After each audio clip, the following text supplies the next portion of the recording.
The thing people keep asking me is why anyone would want to steal a catalytic converter. It's not the flashiest crime, but it's become wildly lucrative. The reason is basically this.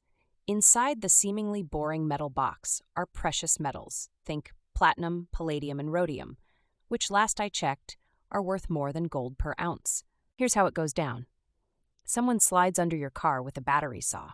They target vehicles with high ground clearance like SUVs or trucks, and lob off the catalytic converter in about 90 seconds flat. That's literally less than the time it takes to microwave your coffee. It's smooth and efficient in a way that should be illegal and, well, is. The modern pain point? Catalytic converter thefts have skyrocketed. In just a few years, cities like mine, good old Portland, have seen incidents go up by 500%. Insurance companies are groaning. People wake up, start their car, and it sounds like a jet engine. That's your $2,000 wake-up call. Why do thieves even risk it? Because a single stolen catalytic converter can bring anywhere from $100 to $1,500 at a scrapyard, depending on the car. And a determined thief can nab several in a single night, making this a side hustle with ridiculous upside, at least until they get caught. If you're wondering if you're at risk, the short answer is yes, especially if you drive a Prius, a Tacoma, or an older Honda. These models top the charts because their converters have more precious metals or are easier targets. Think of it as winning the worst lottery possible. So, how do you know you've been U'd? Step 1. Your check engine light might come on. But the dead giveaway is noise. Suddenly your car is louder, almost like it's cosplaying as a monster truck. The exhaust will sound rough and rattly, and there's usually a lingering smell. If you suspect you've been hit, don't drive too far.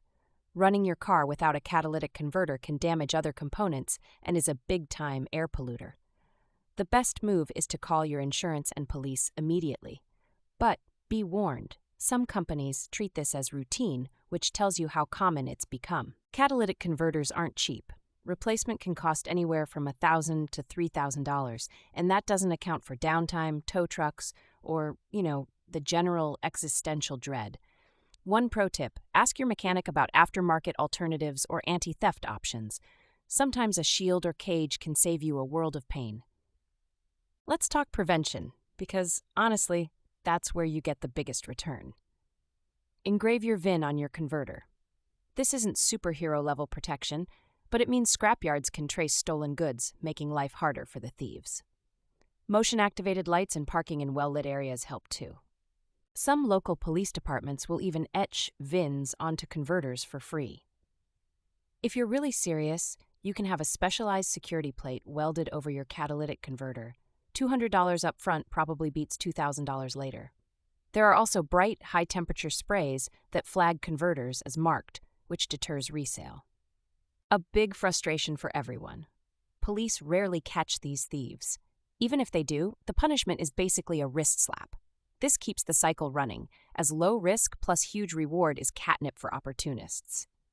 Until laws get tougher or scrapyards crack down, we're stuck with converter Ewings as the annoying new normal. The frustrating thing is, it's just a metal box to most people, but that little hunk of precious metal is clogging up police blotters and breaking bank accounts from coast to coast.